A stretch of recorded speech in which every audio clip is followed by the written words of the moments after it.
Lévitique, chapitre 16.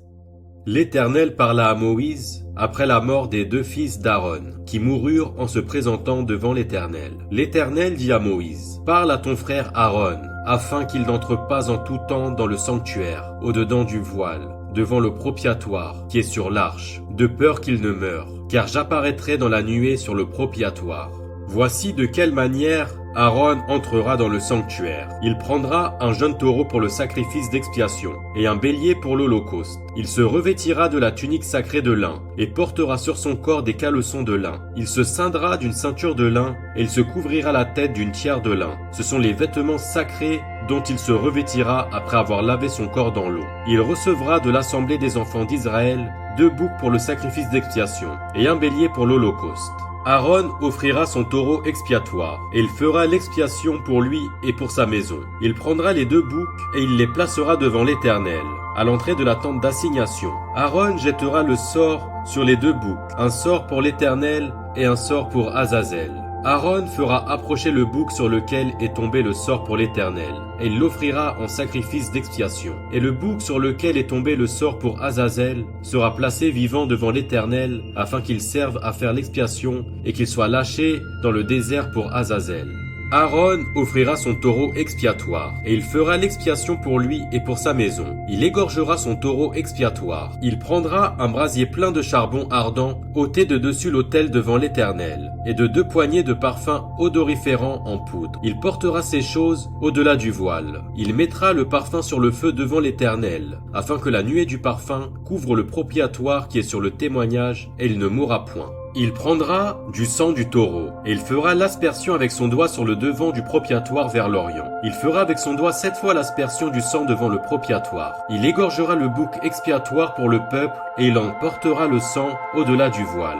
Il fera avec ce sang comme il a fait avec le sang du taureau. Il en fera l'aspersion sur le propiatoire et devant le propiatoire. C'est ainsi qu'il fera l'expiation pour le sanctuaire à cause des impuretés des enfants d'Israël et de toutes les transgressions par lesquelles ils ont péché. Il fera de même pour la tente d'assignation, qui est avec eux au milieu de leur impureté. Il n'y aura personne dans la tente d'assignation lorsqu'il entrera pour faire l'expiation dans le sanctuaire, jusqu'à ce qu'il en sorte.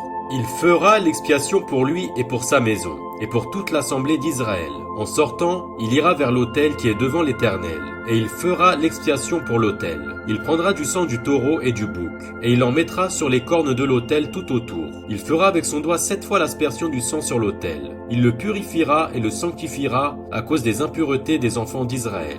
Lorsqu'il aura achevé de faire l'expiation pour le sanctuaire, pour la tente d'assignation et pour l'autel, il fera approcher le bouc vivant. Aaron posera ses 2 mains sur la tête du bouc vivant, et il confessera sur lui toutes les iniquités des enfants d'Israël et toutes les transgressions par lesquelles ils ont péché. Il les mettra sur la tête du bouc, puis il le chassera dans le désert, à l'aide d'un homme qui aura cette charge.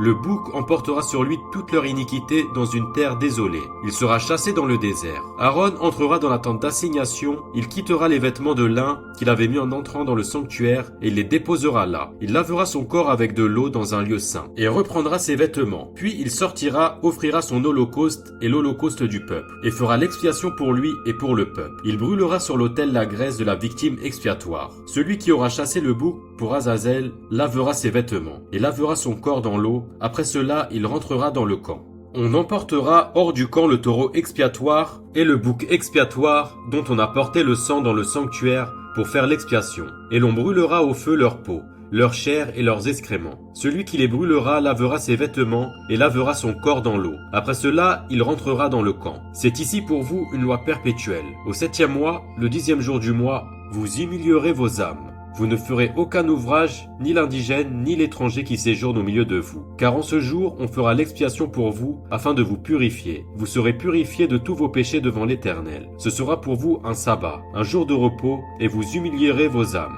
C'est une loi perpétuelle.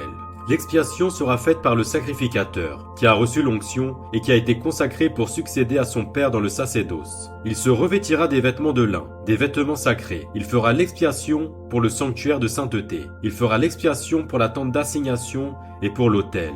Et il fera l'expiation pour les sacrificateurs et pour tout le peuple de l'assemblée. Ce sera pour vous une loi perpétuelle. Il se fera une fois chaque année, l'expiation pour les enfants d'Israël, à cause de leurs péchés. On fit ce que l'Éternel avait ordonné à Moïse.